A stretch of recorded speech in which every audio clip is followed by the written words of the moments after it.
In today's video, we'll be explaining what happened to every country's military in Fallout. But before we get there, we need to talk about what happened when the world's most powerful militaries had exactly 2 hours to realize they'd already lost. United States. Here's what nobody tells you about the American military in Fallout. It never actually lost a war. It won Anchorage, crushed Chinese forces, and stood ready to dominate the world. So why did it completely vanish in 2 hours while ragtag groups like the Brotherhood survived for centuries? Keep that question in mind, because the answer explains why power armor is everywhere, but actual soldiers aren't.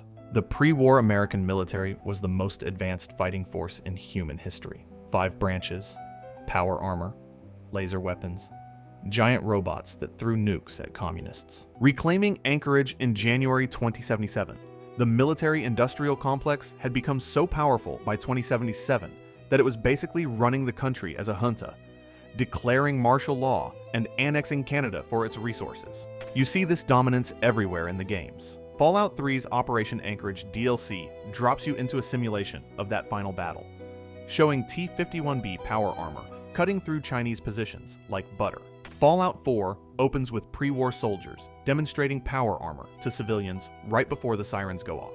Fallout 76 fills Appalachia with military installations like Camp McClintock and Fort Defiance, showing how militarized American society had become. But when the Great War hit, Central Command evaporated instantly. EMPs fried communications, officers died at their desks, and soldiers found themselves stranded without orders.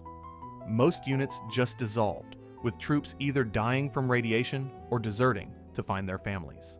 What came next defined the entire Fallout franchise. Those remnants became the Brotherhood of Steel, the Enclave, and the foundation for the new California Republic's army. General Constantine Chase, the hero of Anchorage, represents that pre-war military at its peak. His story in the simulation shows a man who believed in American superiority right up until the end. But here's where it gets weird. The most powerful military on Earth collapsed instantly, yet a single mutinous captain created an organization that's still thriving 200 years later.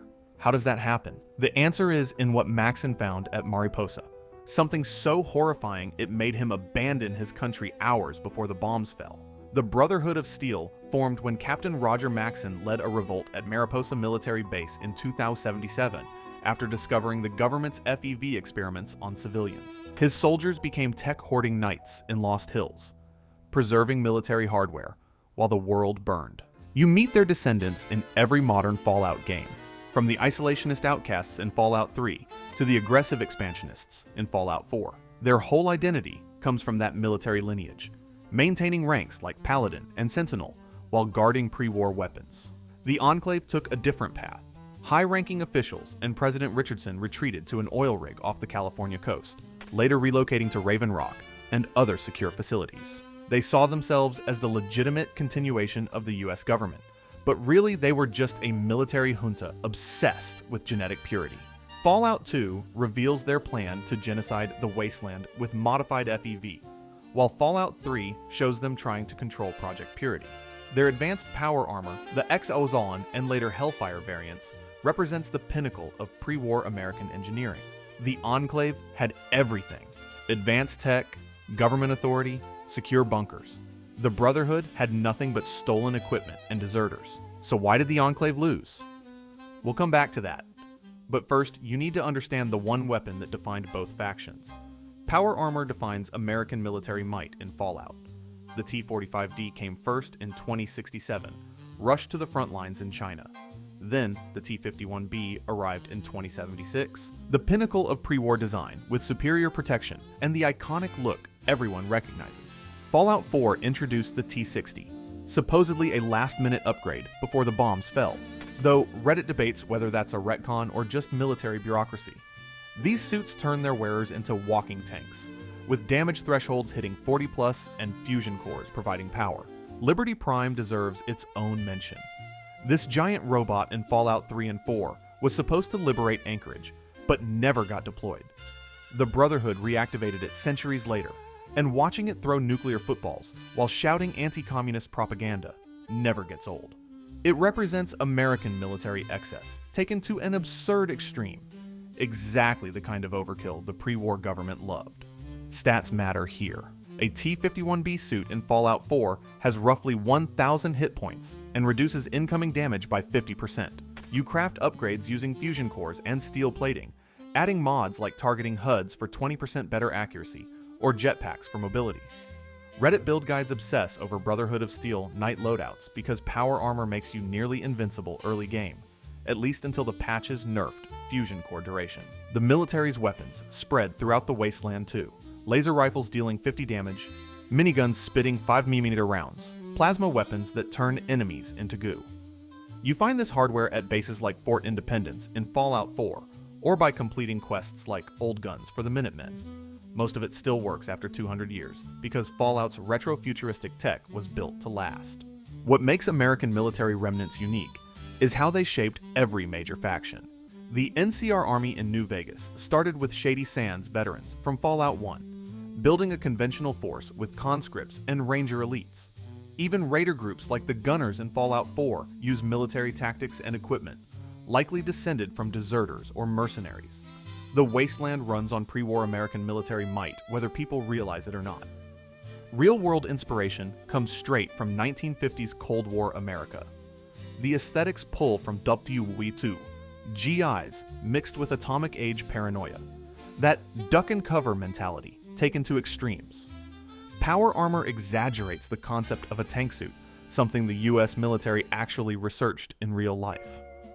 The government's totalitarian turn by 2077 mirrors fears about military-industrial complex overreach that Eisenhower warned about. People's Liberation Army. And here's where everything you think you know about the Great War falls apart. Everyone assumes America's military was superior. Better tech, power armor, energy weapons. China had none of that. So explain this. Chinese operatives are still completing missions 200 years after their government got vaporized, while American forces dissolved in weeks. What did China know that America didn't? China's military took a completely different approach. The People's Liberation Army couldn't match American tech. No power armor or energy weapons on their side. What they had was numbers, ruthless tactics, and infiltration specialists who made the CIA look incompetent. They invaded Alaska in 2066 over oil deposits, holding it for over a decade before General Chase drove them back. Then on October 23, 2077, Chinese submarines launched the first nuclear missiles, kicking off mutual destruction. You encounter Chinese forces throughout the series in weird, haunting ways. Fallout 3's Operation Anchorage DLC shows them as simulation enemies, wearing simple jumpsuits and wielding Type 93 rifles that deal 30-50 damage. Nothing fancy, just effective. Fallout 4 introduces Captain Zhao and his Yangtze 31 submarine, one of the vessels that launched those first nukes. Zhao survived as a ghoul for 200 years, racked with guilt over what he did. That quest hits hard because Zhao knows something that changes the entire timeline. He was on that submarine when the order came through. He knows who fired first. And if you pay attention to what he says, you'll realize the official story doesn't add up. But we'll get to that. Fallout 76 changes everything by adding Chinese ghoul operatives in Appalachia. These spies survived the war and continued their mission for decades afterwards, sabotaging American installations and conducting operations like Trinitite. Reddit lore discussions went wild over this addition because it confirmed what people suspected. Chinese intelligence assets were everywhere in America before the bombs fell, and some never stopped working. The Type 93 assault rifle represents Chinese military hardware. It fires 5.56mm rounds in Fallout 3's simulation, dealing 35 damage compared to the American 10mm pistol's 25. Scarce ammo makes it impractical outside that DLC, but the design shows Chinese preference for simple, reliable weapons. Their stealth suits in Fallout 76 add 15 points to your sneak skill, perfect for covert ops. You craft them using adhesive and circuitry, mirroring how Chinese forces prioritized infiltration over direct confrontation. Chinese commandos used the Haegui stealth armor, advanced camouflage suits that made them nearly invisible. Pulse grenades became their anti-power armor weapon, frying fusion cores and leaving American soldiers vulnerable. The Ghost Fleet rumor from Fallout 4 about a Chinese naval force near Boston never got confirmed in-game, but Reddit keeps that theory alive. Would make sense given how many subs were deployed. What happened to mainland China? The lore suggests it got completely annihilated. The black sludge theory on Reddit speculates the entire country became an irradiated hellscape, worse than any American wasteland. But the Ghoul operatives in Appalachia continued their pre-war missions for decades. Isolated holdouts loyal to a dead nation. And Vault-Tec's records suggest they knew about it. No confirmed survivors from the homeland exist in canon, just scattered operatives and submarine crews who were already abroad when the bombs dropped. Chairman Cheng, the pre-war leader, vanished into nuclear fire, along with the rest of the government. The Shi faction in Fallout 2 offers one glimmer of Chinese survival. They descended from the crew of a submarine that crashed near San Francisco, eventually building their own society.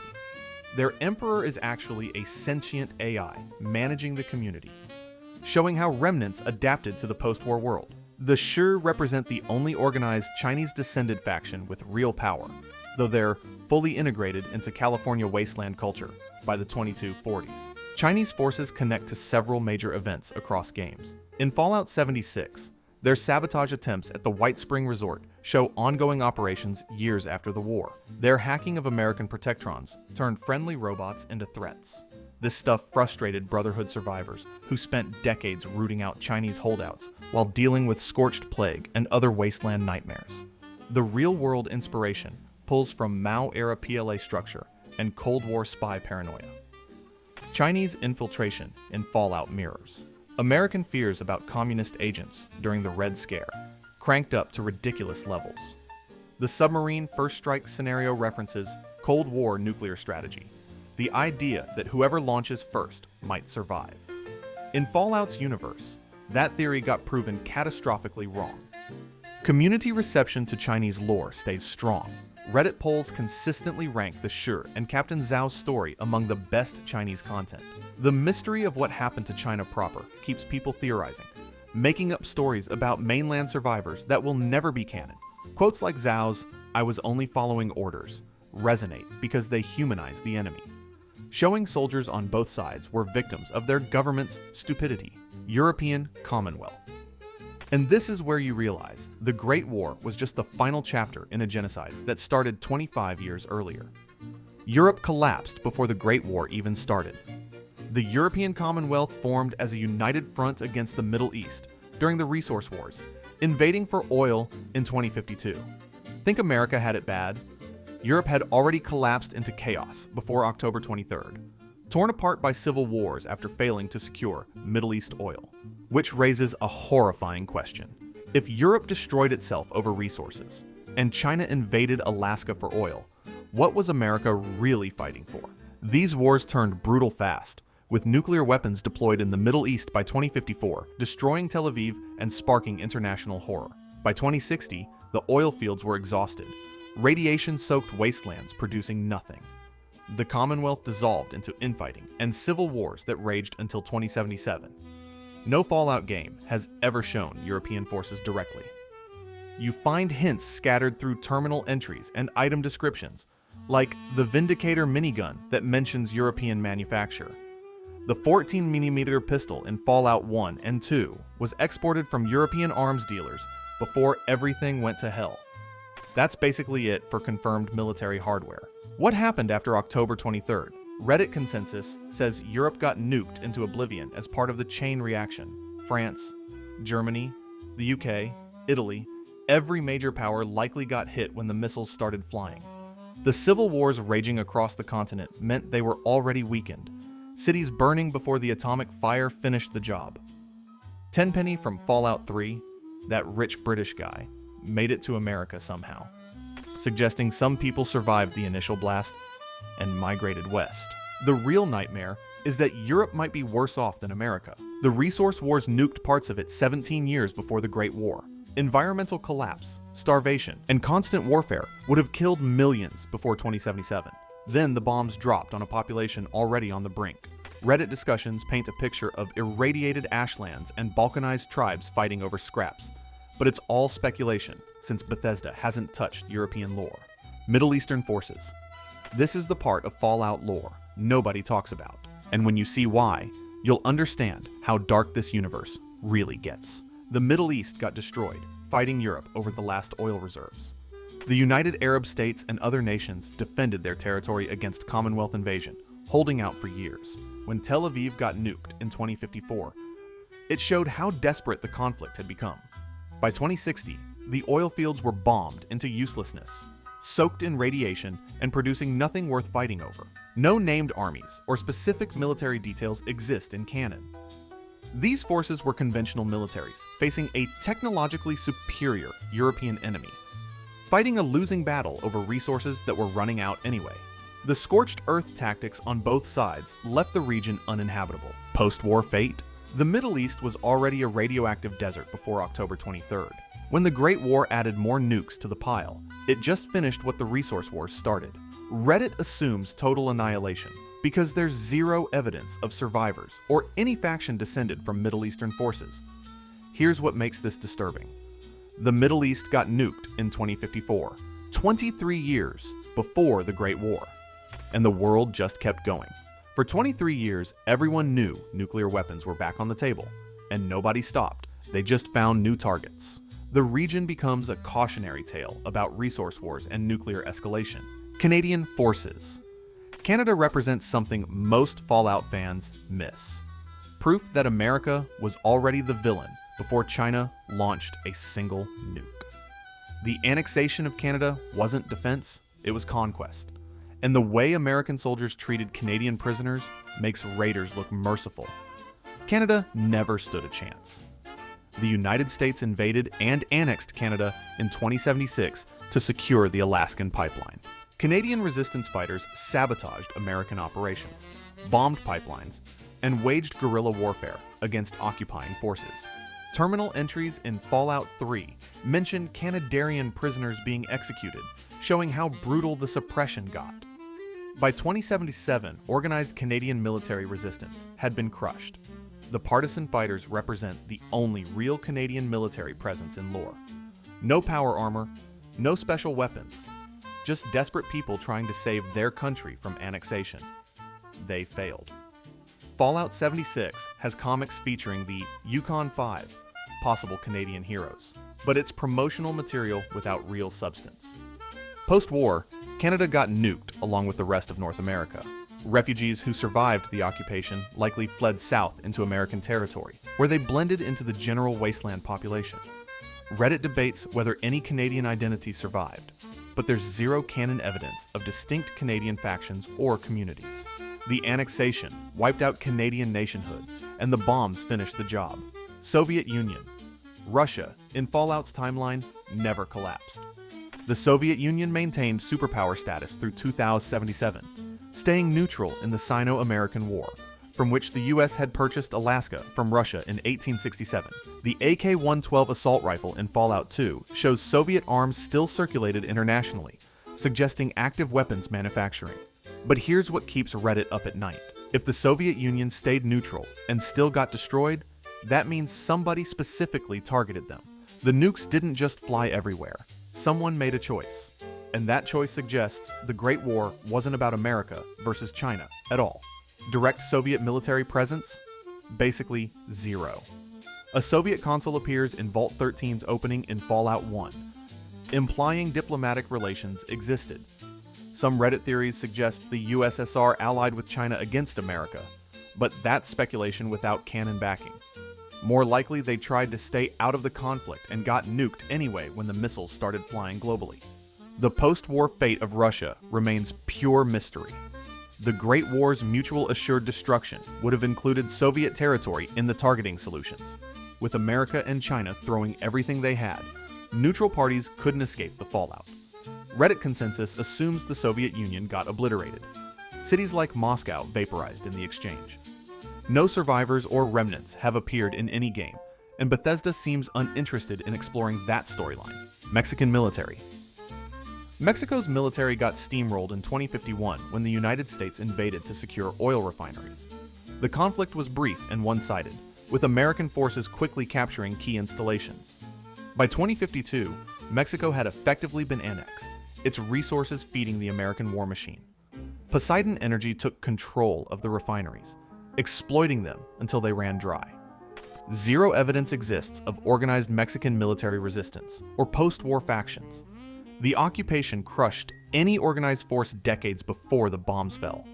What remains are likely the same raider gangs and wasteland communities found throughout the American Southwest, with no distinct Mexican national identity surviving. Minor nations. The rest of the world fares even worse in Fallout lore. Australia gets mentioned as heavily nuked, reduced to ruins. One of the boomers in New Vegas mentions Australian ancestry, proving some migrants made it to America before the end. Stop and think about that. Australia got heavily nuked. Why? They weren't in the war. They had no strategic value in a US-China conflict. So why waste warheads on them unless the goal was never about winning? Keep that thought locked in, because it explains why Vault-Tec's experiments make sense. Brazil potentially faced Amazon rainforest invasions for resources, but that's unconfirmed speculation. Japan appears only in historical references, its fate unknown, but assumed catastrophic. India, most of Africa, South America beyond Brazil, none of these regions have canon details. The resource wars plundered them for raw materials before 2077. When the Great War happened, the global nuclear exchange would have included population centers worldwide as secondary targets. EMPs alone would have collapsed modern infrastructure, leaving survivors to face starvation and radiation without any organized military protection. The United Nations peacekeeping forces disbanded in 2052 when the resource wars started. No international military cooperation existed by the time the bombs fell. Each nation fought alone, and each nation died alone. Cross-game evolution. Remember when I said Captain Zhao knew something that changes everything? Remember how Chinese operatives kept getting orders? Remember why Australia got nuked? Here's where it all connects. The portrayal of militaries evolved with each Fallout release. The original games showed US remnants through the Brotherhood and Enclave, with Chinese presence limited to the Shy. Fallout 3 added Anchorage simulations and expanded Enclave lore. Fallout 4 introduced pre-war military flashbacks and the T-60 power armor, which Reddit still argues about as a potential retcon. Fallout 76 made the biggest changes by adding living Chinese ghoul operatives, expanding pre-war military base locations, and showing how quickly command structures collapsed. Updates and patches added more details, like commissar uniforms and intelligence from Appalachian operations. Each game builds on the theme that militaries failed to save anyone when the bombs dropped. Only their weapons survived to kill in new hands. The consistency stays strong though. No game has introduced organized foreign militaries or retconned major details about the Great War. The focus remains on American and Chinese remnants because that's where the stories work best. Power armor and energy weapons stay OP across titles, requiring careful balance patches. The Brotherhood of Steel maintains its role as the premier military faction in every modern entry. The deeper you dig into Fallout's military lore, the clearer the message becomes. War destroyed everything, turned the world into a tribal nightmare where the only winners were the ones who learned to scavenge the old world's weapons. The United States and China killed each other and took the rest of humanity with them. 2 centuries later, people are still living in the shadow of those militaries, wearing their armor, firing their guns, and repeating their mistakes. The consensus never wavers. The whole world got destroyed. And we're just picking through the remains of 2 superpowers who refused to back down. Every faction, every conflict, every bullet fired in the wasteland traces back to those pre-war militaries and the civilization they annihilated. The Brotherhood of Steel hoards technology because they saw what military power did unchecked. The NCR rebuilds an army because they need order in chaos. The Enclave can't let go of the old world because they were the old world. Chinese ghouls keep fighting because their programming never stopped. All of it. Every war in the wasteland. Echoes, October 23rd, 2077. So, let's close it up. Who fired first? According to Zhao, and confirmed by Fallout creator Tim Kaine, China launched first, but some speculate Vault-Tec anticipated it. They knew. Which means either Vault-Tec had intelligence America's military didn't, or they had a reason to start evacuating before the missiles flew. Both options are terrifying. Both suggest the Great War wasn't a failure of deterrence, it was scheduled. And that brings us back to why Australia got nuked, why Chinese operatives kept receiving orders, and why America's military dissolved while China's didn't. The answer isn't military strategy. It's that China and America weren't the only players in the game. Vault-Tec was running the board, and every military on Earth was playing by their rules without knowing it. If you enjoyed this deep dive and want to see what really happened in Vault 94, click the video on the screen.